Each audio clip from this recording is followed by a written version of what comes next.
Hi, I'm Jimmy. In this video, we're going to look at Coca-Cola, ticker symbol KO.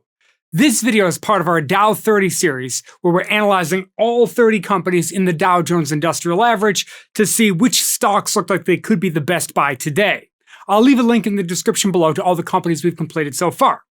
Okay, so we're going to look quickly at Coca-Cola's business, and then we'll see if we can come up with a fair value for Coke stock using discounted free cash flow. Okay, so let's jump right in. So we can break Coke's business into 6 primary segments. As we can see, these segments are primarily broken down by geography. So North America, that's Coke's largest revenue generator, at least it was in 2020, that brought in about 34% of revenue. The next one is bottling investments. I'm going to skip this for a second. We'll come back to this in a second. But then we have Europe, Middle East, and Africa. This is about 18% of revenue. Then Asia Pacific generated about 14% of revenue.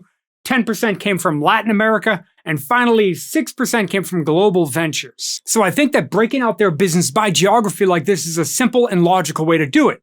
Basically, these are the locations that they sell the beverages that they produce. And going back to the bottling investments, well, this is where they contract out other bottlers to produce Coke products. So the bottler would have a deal to buy all of the syrups and concentrates from Coke. That's how Coke generated this 18% of revenue. So they would buy all the syrups and stuff. They would then produce the products and sell them in their own area. Generally, they'll have a contract with Coke that, hey, we're the only ones that can sell in this particular region, whatever that is. So that's why they break out bottling, just because that's a slightly different business model. So I think it's useful for us to see. Okay, simple enough. Now this brings us to Coke's revenue going back to 2004. And we can see that with their revenue, well, last year they put up about $33 billion, which was the lowest revenue number since 2009, where they generated about $31 billion. And clearly this is way off from the high in 2012, where they put up about $48 billion in revenue.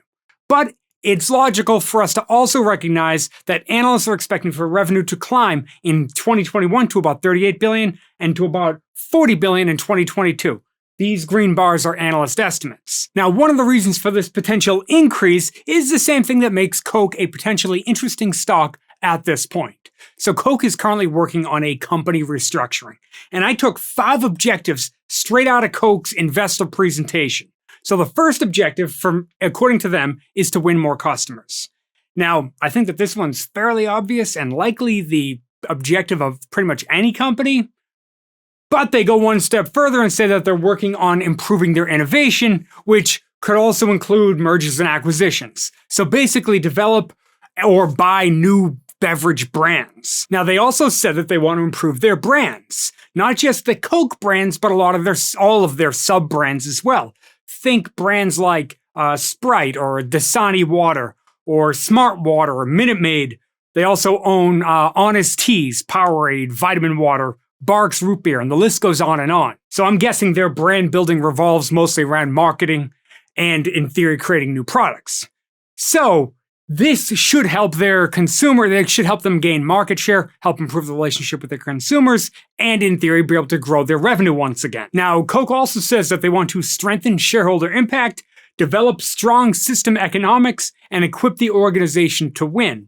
Now, on one hand, I chuckle at a lot of these objectives, or at least chuckle at the fact that they call them clear objectives, because in my mind, these are far from clear. Now, that being said, I don't think at all that the restructure is useless. I actually think it's quite a good move and necessary for a company like Coke. This is a well-established, long company that has likely added some extra costs where they don't have to, or let some of their brands falter where they don't have to. And I think refocusing and trying to push everything forward is a smart move.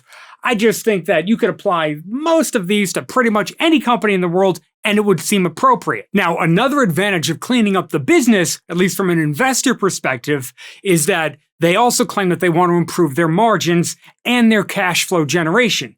So these, I think, bring a unique, maybe not unique, but certainly an added benefit if we think that they're going to pull it off. And so far, it seems to be heading in the right direction. So now a logical next step is to look at Coke's free cash flow going back the past few years. And we can see that the free cash flow chart generally looks better than the revenue chart. At least it bottomed out in 2017. And at that time, they put up about $5.3 billion in free cash flow. Over the past couple of years, Coke's free cash flow has continued to climb. Over the last year, or at least in 2020, they put up about $9 billion in free cash flow, and analysts are expecting $9.4 billion in 2021 and almost $10 billion in 2022. So again, these are good improvements that Coke seems to be making. Now, when we use these analyst estimates for free cash flow going out the next few years, and we discount them back to today in our discounted free cash flow calculation, well, we take these analyst estimates, discount them to today, we get a fair value for the stock of about $48 per share. Now, we should also just adjust this calculation for net debt. So how much debt do they have? How much cash do they have? How much is remaining? If they have more debt than they have cash, you take that away from the stock price, and just like that, we end up with an adjusted fair value of about $42 for the stock of Coca-Cola. A lot of people call it equity as well. Right now, when we switch over to a chart of Coca-Cola, well, we can see that Coke is trading in the mid-50s. And clearly, if we were to believe that discounted free cash flow is a good way to value a company like Coca-Cola, and generally it is, discounted free cash flow is good for large blue chip companies like Coke, well, it seems that Coke stock is slightly overvalued at this point. I think we need Coke stock to fall closer to the low 40s before we consider buying it. So as much as I like what Coke is doing to improve their overall business, right now, Coke has a price to earnings multiple of about 25x. That's a bit high compared to their own historical average and the average of the S&P 500. So again, price to earnings verifies that perhaps the stock is somewhat overvalued at this point.